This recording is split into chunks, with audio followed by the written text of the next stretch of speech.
autant pour moi, je m'excuse. J'étais donc en train de dire que si on soutient encore qu'il y a un état de droit et qu'on respecte les lois au Cameroun, est-ce qu'on peut nous afficher la liste électorale pour que... Oui, c'est une loi, non? Pas si madame, on doit afficher la liste électorale. Quand on ne l'affiche pas, vous qui êtes au pouvoir, pourquoi vous ne réclamez pas... Vous avez terminé. Vous ne réclamez pas qu'on le fasse. Autant de temps. Une seconde. Pourquoi vous ne réclamez pas ça? Attendez. C'est une loi ou pas? Allez, une seconde. Et puis Odile prend la parole sur le... Madame, écoutez-moi très bien. Oui. C'est pas parce que quelqu'un dans l'opposition a dit qu'il y a une liste nationale qui doit être publiée que forcément c'est pas... C'est pas dans l'opposition, c'est dans la loi. Vous dites que vous faites allusion à qui? Moi, j'ai besoin de cette liste pour savoir. Attendez, madame. Une loi a toujours une visée, un objectif à atteindre. Dans le cadre de la publication d'une liste nationale, c'était un objectif de vérification de correction. Objectif de vérification et de correction. Où est-ce qu'on corrige mieux, où est-ce qu'on vérifie mieux? C'est dans les communes. Et la loi ne dit pas une liste nationale publiée à Yaoundé. On publie la liste. Attendez, oui, la liste. Cette liste-là. Pas les listes, c'est différent. C'est la liste. Elle sera publiée là où besoin est, madame. Elle sera publiée là où besoin est. Écoutez également cette interprétation. Mais il y a des délais de publication de cette liste. Elle sera publiée là où besoin est. Mais comment elle sera alors que les délais sont passés? Attendez. Elle devait être... Madame, vous ne m'avez pas compris. Elle sera publiée là où besoin est. C'est-à-dire qu'on publiera là où l'objectif de correction et de vérification sera rempli. Bon, c'est compris, ça c'est notre débat. Alors, Odile, on va poursuivre sur le bilan politique. Alors, les électeurs qui se rendent aux urnes tiennent-ils compte du bilan du pouvoir sortant ou votent-ils par espoir de changement? Ça c'est s'agissant du pouvoir sortant. Mais en même temps, les candidats qui n'ont pas encore exercé le pouvoir, est-ce que les électeurs tiennent compte qui c'est peut-être de leur parcours, de leurs compétences, et tout le reste? Je dirais déjà avant de répondre à cette question que nous, pour revenir légèrement, pas parler quand tout le monde parlait, mais j'avais envie de dire que la société ne peut se développer qu'en avançant. Nous ne pouvons pas avancer en portant les clivages traditionnalistes communautaires des indépendances. Nous devons définitivement sortir de cela, établir les bases réelles de développement comme toutes les sociétés. Nous ne sommes pas la seule société dans le monde qui a 300 ethnies. Les autres sont développées comment au-delà de cela. Donc nous devons dépasser cela et avancer. Quand j'ai dit ça, je reviens donc à votre question. Non mais il faut le terminer. Peut-être on dépasse comment? Non, dépasser, ça veut dire fixer les critères de développement. Et c'est ça qu'on fixe. Il y a un arbitre qui ne fait pas son travail. Ce n'est pas seulement l'arbitre. Parce que tout à l'heure, l'honorable m'a dit qu'il travaille dans une entreprise où on lui a dit qu'il y a 2 camps. Une entreprise sérieuse qui veut la production ne met pas les camps en avant. L'entreprise... Non, c'est les individus qui se formaient en camp. Oui, c'est ce que je veux dire. Le directeur général en pâtissait. Oui, et l'entreprise en pâtissait et le pays en pâtit. C'est ce que nous sommes en train de dire. Et si cela n'est pas réglé, on n'avance pas. Une entreprise sérieuse veut le développement, veut le rendement, veut le chiffre d'affaires et veut l'évolution. Et cela ne se fait pas sur les bases de camp. Ça se fait sur la base de la compétence, sur la base du rendement et sur la base de la Au moins, je voulais seulement vous rassurer que ce n'est pas la direction générale qui mettait en place les camps. Non, ce n'est pas la direction générale. C'est ce qui est inculqué même dans nos administrations. Et notre administration, à l'heure actuelle, s'il doit sortir. C'est une obligation, monsieur Tom. On est obligé de sortir de là pour avancer. Sinon, les 7 prochaines années, si c'est avec le RDPC qu'on est encore, nous resterons sur place. Les autres pays vont nous dépasser comme tout le monde va avancer. Regardez notre football. Nous sommes dans les mêmes clivages. Nous serons sur place. Tout le monde nous dépasse. Aujourd'hui, tous les pays nous battent. Et les autres avancent. Nous restons sur place. C'est de ça qu'il s'agit. Donc, nous allons... C'est forcé. Hein? Avec le changement, nous sommes forcés de dépasser cela. Donc, je voulais... Pour revenir sur la question, s'agissant du bilan, du pouvoir sortant et des projections avec des candidats qui n'ont pas exercer le pouvoir. Oui, donc je disais qu'il y a beaucoup de manipulation dans la campagne politique. Beaucoup de manipulation. Quelquefois, les 2 semaines de campagne, pour ceux qui entrent brutalement en politique, ne peuvent même pas permettre aux candidats de s'exprimer. Donc je dis il y a tellement de manipulation que la population et le peuple n'ont même pas souvent le temps réel d'évaluer. Hein, quand le RDPC descend avec les pains sardines, avec les sacs, les patates, les 5... Oui, oui, je ne peux pas ne pas le dire ce soir. Et en 2018... Vous ne descendez pas avec le pain sardine? Non, pas du tout. Le RDPC descendait avec les sacs d'argent bulletins de Kaba Libye contre 5 000 francs. Ils vont, oui, je le dis et j'ai les preuves. Si vous voulez, je vous les donne. Où ça? Oui, le RDPC sur le terrain, c'est un marchandage. Des éléments? J'ai des éléments. Je suis candidat, je suis député suppléant, je vous le dis dans la Sanaga-Maritime. J'ai été candidate aux élections législatives, je le sais. J'ai été candidate avec le Capra Libye à 2010 aux élections présidentielles que j'ai président à Sanaga-Maritime. Je sais de quoi je parle. Je suis en train de dire que sur le terrain de politique, c'est une guérilla. C'est une guérilla parce que le pouvoir en place utilise tous les moyens de l'État pour influencer le vote. Les gens qui vous ont voté à la Sanaga-Maritime n'aiment pas la sardine? Les gens qui nous ont voté à la Sanaga-Maritime ont été également... On aurait eu meilleur. Non, on aurait eu mieux. On aurait eu mieux. C'est que déjà, il y a quelques... Ils ont peut-être le meilleur sardine. Oui, non, peut-être... C'est pas ce que j'ai dit. Nous sommes en train de... C'est pour dire que... Nous sommes en train de dire ceci. C'est le cas. Madame. Le RDPC, vous avez... Non, vous ne pouvez pas... Je ne peux pas retirer ça. Vous ne pouvez pas je vais le mettre. Parce que même sans être candidat, y compris vous, madame, j'ai laissé tolérer tout à l'heure. Vous ne pouvez pas m'avoir en face de vous et apporter ce genre d'expression loufoque. C'est les expressions qui existent. Écoutez-moi très bien. C'est les expressions qu'on dit sur le terrain. On ne peut pas les retirer, monsieur. Madame. Le jour où on ne va pas... J'ai assisté à des meetings ailleurs qu'au Cameroun, en Europe notamment. Il y a tous les petits fours. Oui, il y a les petits fours qui ne vous engagent à rien du tout. Il y a tous les petits fours en fin de meeting. Nous sommes en train de dire que ce n'est pas le meeting. Ce n'est pas un meeting. Si vous êtes devant un bureau de vote avec des billets de 500 000 francs contre des bulletins de candidats, ce n'est pas un meeting. C'est pas tombé. Vous racontez ça en plus. Mais écoutez, vous donnez 5 000 francs à quelqu'un, il est pas dans l'isoloir, il me semble. J'ai dit contre bulletin. Ça veut dire que vous dites, ça veut dire que vous avez failli à votre devoir de... C'est pas un problème. Mais justement, je dis que les citoyens sont manipulés. Les citoyens sont manipulés. De vote où les gens sont avec les bulletins. Si, bien sûr. Les citoyens sont manipulés. J'étais donc en train de dire que les citoyens ont faim. Le RDPC a affamé le peuple et il affame le peuple pendant 7 ans et revient avec des petits, le riz de 15 000 francs et partage aux populations. Et l'homme affamé n'a plus le discernement. Vous ne chosifiez pas aussi ces populations? Oui, le RDPC a tellement chosifié même déjà les populations que nous avons de la peine. Les choses vont vous voter. Non. Non, vous êtes même tellement condescendant dans ce que vous dites. Nous sommes dans la réalité du terrain. Les Camerounais ont faim, vous les avez affamés. Vous insultez les gens, vous dites que moi je suis condescendant. Non, effectivement. Donc nous disons que ça ne peut pas être, on ne peut pas parler de visibilité. Les candidats, les électeurs ne peuvent pas être... Enfin, ne pouvaient pas, parce que quand ils ne peuvent pas, en 2018, ils n'ont pas pu.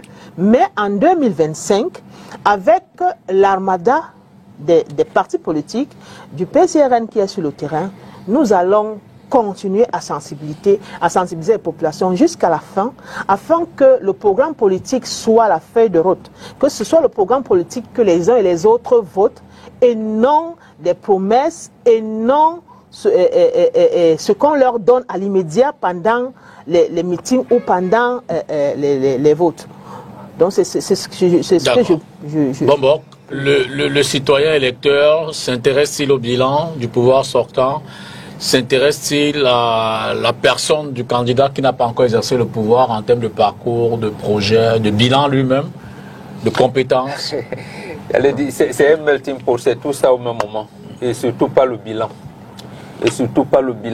Parce que si je m'en tiens seulement à celui qui nous gouverne, je me rappelle encore de cette affiche de candidat des grandes ambitions en 2004 où Paul Biya était devant, le peuple suivait derrière. Il disait priorité des priorités, infrastructures routières. On en est où? Je note infrastructure routière. Voilà. Et dans ces grandes ambitions, on avait parlé des projets, j'allais dire, de barrages, de ci, de ça. Et quand on vous dit, par exemple, que, comment je vais appeler ça, Menkim, pour 15 mégawatts, on va vous dire 25 milliards, mais on est à plus de 100 milliards, c'est pas encore fini. Bon, vous allez voir que, bon, vous voyez, les programmes ne servent pas, les bilans ne servent pas à grand-chose. Ne servent pas. Mais d'abord, parce que là, ce que je condamne davantage, c'est les partis politiques d'opposition. Les partis politiques d'opposition n'ont pas intégré suffisamment le mauvais jeu du parti au pouvoir. Notamment, elle a parlé de la corruption, de la répression et du mensonge. Quand vous avez un pouvoir totalitaire comme le nôtre, qui n'accepte pas une opposition, il veut tout mettre tout le monde en rang, on se comporte autrement. Parce que j'entends les assises du Sénégal, on n'est pas comparable. Senghor a institué le multipartisme depuis 1976, mais en limitant à 4 partis. Parce que comme il était intellectuel, il disait, je veux un parti de gauche, un parti de ceci. J'ai dit bien, même mon mentor, Cheikh Anta Diop, avait créé un parti, le Rassemblement national sénégalais, le 3 février 1976. Quand il démissionne, Abdou Diouf vient, il crée le multipartisme intégral en mai 1981. Nous, c'est en 91, là, février 91, qu'on vient dans le multipartisme. Donc, le Sénégal a en avance sur nous, sur ce point-là. Ce qui fait qu'un imaginaire collectif a été créé. Chez nous, c'est que, quand on vous dit Biya Mosgo, ce n'est pas un programme politique, ça. Même là, je les entends encore dire, tout pour bien, même les évêques vous disent que, bon, d'accord, même le diable, on peut le mettre, on verra après. Ce n'est pas un programme politique, ça. Ça veut dire qu'en fait, nous-mêmes, nous n'amenons pas les électeurs, le peuple, à regarder les bilans et à choisir. Nous ne les amenons pas à cela. Donc, on va dire, ils votent, mais non, mais parce que le bilan du RDPC, c'est ce qui concerne le bilan. Maintenant, à contrario, ce qui concerne les candidats qui n'ont pas encore exercé le pouvoir, est-ce que le peuple s'y intéresse? Non, pas du tout. Pas plus que ça. Pas plus que ça. D'accord. Pas plus que ça. C'est là où, donc, comme le disaient les deux femmes au début, comment venir? Moi, par exemple, je suis fédéraliste. Parce que le fédéralisme, de mon point de vue, c'est d'ailleurs ça qui est proche des sociétés africaines, traditionnelles africaines, et ça rapproche l'administration de l'administré. Vous êtes fédéraliste social ou fédéraliste communautaire? Là, on verra plus tard. Le problème, c'est dans le principe général, c'est que le citoyen est plus proche des cercles de décision. Maintenant, communautaire ou agroécologique ou tout, on peut avoir plus tard. Mais au moins, le fédéralisme. D'accord. Mais est-ce qu'on peut faire un débat aujourd'hui sur cela? Ce débat ne sera pas audible. Alice, entre bilan sortant et puis qui sait peut-être analyse du candidat qui n'a pas encore exercé le pouvoir, Je crois que quand il s'agit des élections présidentielles, parce que les autres élections, ça peut s'analyser autrement.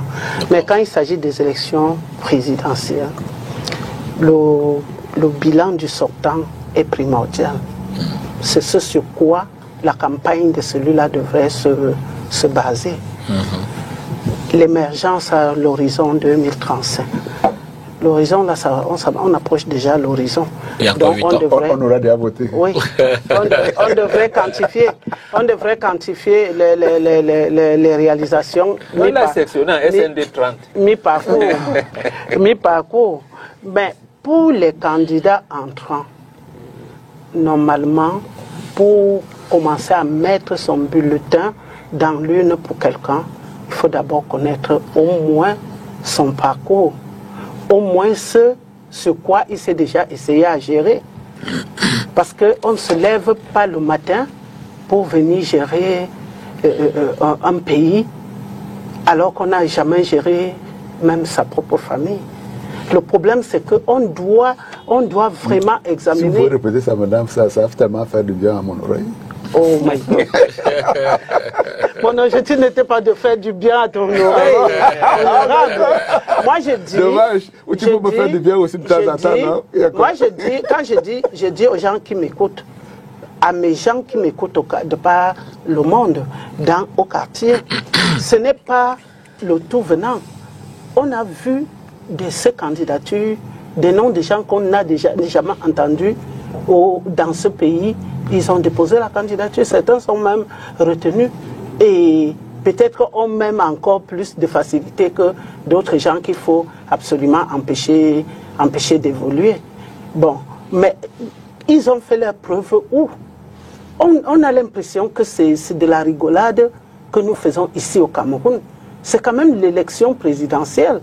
À défaut d'avoir géré le pays, parce que je ne peux pas, moi, commerçante, aller à l'élection sans demander que, quand je pars à Foumbot prendre mes tomates, ça fait plus de jours en route qu'il n'en faut, parce qu'il n'y a pas la route, et puis ça pourrit, et l'État n'est pas là pour constater, pour subventionner notre part de commerce et autres. Je ne peux pas ne pas demander que, bon, quand je rentre, comme je sors chaque matin, je prépare le samedi, dimanche, je garde pour la semaine, et ça pourrit mardi parce qu'on a coupé l'électricité. Je ne peux ne pas demander qu'est-ce qu'il en est. Donc, le bilan est très important pour les sortants, pour ceux qui ont déjà géré quelque chose. Mais pour ceux qui entrent, et pas seulement le bilan, mais je dis l'état physique, l'état moral, l'état, qu'on discute avec le candidat. On doit savoir moi, je voudrais voir le candidat et lui poser en direct mes propres questions. On ne peut pas nous dire que nous sommes arrivés au stade où on peut donner la candidature par procuration, faire l'élection par procuration, et que je parte voter par procuration, et qu'on déclare quelqu'un qui a gagné par procuration pour qu'il perpétue la délégation de signatures. Non, il y a marché de dupes. Il y a marché de dupes. Nous voulons que ce soit la personne que nous avons votée qui nous gère. C'est ça. Donc, le bilan est important. Le qui es-tu qui vient là? Qu'est-ce que vous faites dans la vie? Qu'est-ce que vous avez déjà fait? Qu'est-ce que vous êtes capable de faire? D'accord. Madame, vous avez dit tout à l'heure, vous m'avez fait beaucoup plaisir en disant vous me suivez et que dans ce sujet, c'est un nombre de positions que je prends souvent, ou alors que le parti me demande de prendre, on peut trouver des points d'accord. Je vous suis beaucoup. Mais sauf que là, pour ce que vous dites, vous émettez des opinions. Et vous pensez que cette opinion-là devait être une règle. Non, ça n'est pas possible. Vous me faites procès d'intention. Non. Vous dites, vous insistez. Vous lisez dans ma pensée. Non. Je vais prendre un cas. Vous dites, le candidat, tu veux lui poser une question en direct, tu veux lui poser une question en direct. Article 3 de notre Constitution. Laisse-moi ça. Au marché, on ne connaît pas l'article 3. Au marché, on connaît où est le président. Que notre président se présente à nous et qu'il parle à nous. Parce que, regardez, non, avant qu'il ne termine, on nous a appris pour le peu d'école que j'ai fait, le cours de communication. Vous savez ce que le professeur avait fait? Non. Quand il entre en classe, le premier banc, il chuchote quelque chose à l'oreille de la première personne. Et il était chargé de chuchoter à l'oreille de son prochain. Et on a chuchoté tous nos 30 étudiants qui étions en classe, au centre universitaire comme chez vous. Oui. Mais à la fin, on a dit, prenez vos feuilles et mentionnez ce qui vous a été dit. Je vous jure qu'il y avait 30 versions. Donc, ce que quelqu'un écoute pour aller dire à notre président, et l'écoute pour venir nous dire là, est susceptible d'être déformé, est susceptible de ne pas être ça. Et on n'aura que nos yeux pour pleurer. Quel est ce peuple qui ne peut pas revendiquer la moindre chose? Madame, ce que je voulais seulement vous faire remarquer, c'est que entre votre opinion, c'est une opinion qui ne sera peut-être transformée en règle, mais c'est avant une opinion. Vous êtes sur la base de votre opinion, le fondement de votre opinion, vous déterminez tel que vous voulez et personne ne vous embastillera. Ça, c'est clair. Sauf que, matériellement, comment est-ce que le candidat peut aller voir chacun des 3 millions d'habitants, 30 millions d'habitants, pour pouvoir les 8 millions, puisque... Non, ce n'est pas ce que j'ai dit. Vous déformez mon propos, ça c'est politique. Moi, j'ai dit que le candidat parle aux représentants. C'est compris. Je n'ai pas dit que lui, il devrait aller voir tout le monde. J'ai dit que ce soit lui qui parle à nos représentants. C'est compris. C'est différent. Mais vous voulez maintenant me faire croire que j'ai dit que le président devrait pas aller voir chacun de nous, venir à Samuel Modou terminé. Non, c'est pas possible. Le représentant également, c'est tout de déformer le message. En réalité, quand on veut que le message aille direct, on coupe toutes les... on coupe tous les intermédiaires, donc, sans exception, mais c'est pas bien grave. Ce que moi je voulais vous dire, député Tongo, c'est qu'en réalité, en 2018, on a été pris au dépourvu. Vous avez des gens, le PCRN, machin, qui débarquent sur la tête politique que vous ne connaissez pas. Et puis ils commencent à hurler sur votre tête, vous n'avez pas fait ça, vous êtes incapable là, machin truc, ainsi de suite, il n'y a rien de fait. Et puis comment est-ce que vous répondez à ce genre de personnes? Vous ne les connaissez pas? Vous bloquez leur meeting? Non. Madame Alice, est-ce qu'on bloque? Non mais attends, vous croyez qu'on n'a pas le droit de dire ce qui ne va pas? En période électorale, on peut même... PCRN est sorti, vous ne connaissez pas. On n'a pas le droit de dire que vous n'avez pas fait ce qui ne va pas. Vous êtes président des Camerounais, vous ne les connaissez pas. Chacun a la parole. Attendez, sauf que Rivarol, il nous enseigne que on a un sacré avantage quand on n'a jamais rien fait. C'est un sacré avantage. Il est puissant. C'est pour ça qu'on parle aussi du 109, non? Oh. On a sacré avantage. Essayons. Est-ce qu'il va terminer son propos? C'est un sacré avantage. Il va terminer. Il faut pas trop en abuser. Et donc c'est pour cette raison-là qu'en réalité nous nous attendons la 2025. Il faut vous assurer. On va se régaler tous. Ils vont se régaler de nous, on va se régaler d'eux. Programme contre programme, oui, nous autres qui vision contre vision, on nous dise la vérité. Mais également parcours contre parcours. Oui, le bilan va être scruté. Bon, oui, on a promis de faire des routes. Après maintenant, ça dépend de comment est-ce qu'on regarde pour pouvoir tirer un bilan négatif. Moi qui les regarde, moi qui suis dans l'arrière-pays, qui vis dans les centres urbains, je sais que nous sommes dans une année de croissance formidable. Si, tu vas souvent, tu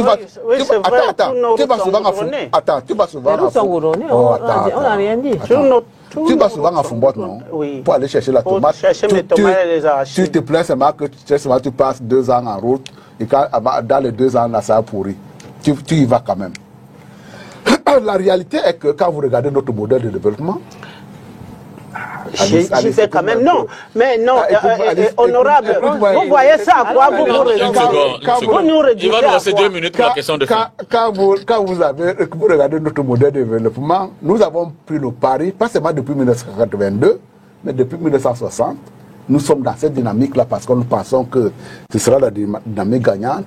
Nous avons pris le... Oh, mais terminez en 30 secondes, terminez, s'il vous plaît. Il nous reste 2 minutes. Le pari de ce que nous allons développer le Cameroun, 30 millions d'habitants aujourd'hui, 10 000 localités. Depuis 42 ans. Nous avons pris le pari de ce que nous allons développer tout ça au même rythme, au même moment. Sans ramasser les poubelles. Du coup, oh mais voilà, mais les poubelles c'est ce que j'appelle... Laissez là-bas, maman, d'abord c'est que le bureau n'est pas prêt. Non, le député... Non, le problème c'est que nous autres, nous voulons des gens palpables. Non, une seconde, tout le monde, s'il vous plaît. Donc l'infrastructure routière dont vous parlez, elle existe. Exact. Son niveau de dégradation, nous connaissons. Sauf que nous sommes conscients de que ça fait partie des effets pervers. Comment est-ce que vous faites pour entretenir les 12 000 km de route? Non, le Cameroun vous a dépassé déjà. Oh, attendez. 12 000 km de route en oubliant d'aller chercher des gens qui sont dans l'arrière-pays. Donc pendant que nous souffrons, nous les citadins, de ce qu'il y a des guides pour qui ont notre parcours pour aller de notre domicile au lieu de travail, les gens qui sont dans l'arrière-pays cherchent. La conséquence de ça, c'est quoi? Nous avons au Cameroun 121 000 km de route, 121 000. Les Ivoiriens, 80 000. 40 000, c'est quand même un gap important. Vous parlez de bilan. Attendez, route bitumée. Route bitumée, 12 000 km de route. Les Ivoiriens peinent à avoir 8 000. Il y a un bilan. Bombok. On a l'électricité de plus en plus. Nous sommes dans une dynamique de ce qu'on va amplifier le développement. Arrêtez de dire des choses. Nous allons expliquer ça aux populations. Question de sortie. Ils seront dans les noirs. À vous tous. On s'est fait élire. Question à vous tous. Les Camerounais votent-ils pour donner une chance ou pour punir un candidat? Question de sortie. Odile, je commence avec vous. Les Camerounais votent. Le vote est manipulés et les résultats sont volés par le RDPC. Vos résultats positifs là, ils ont été riches. Vous avez... Oui, effectivement, on a beaucoup. Je pourrais faire mieux. Je dis ceci, les Camerounais votent. Les Camerounais vont voter.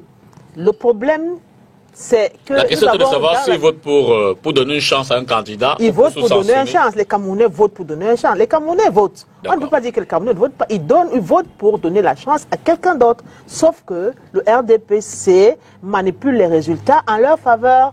Donc ce sont des experts en fraude.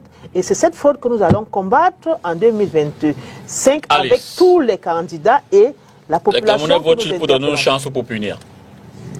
On devait punir qui? Pour moi, il faut donner une chance. Il faut du sang neuf. Il faut pouvoir faire quelque chose d'autre. Ne voter pour la nouveauté, quoi. Non, pas pourquoi pour la nouveauté. Il faut du sang neuf. Ah, ben voilà. Oui.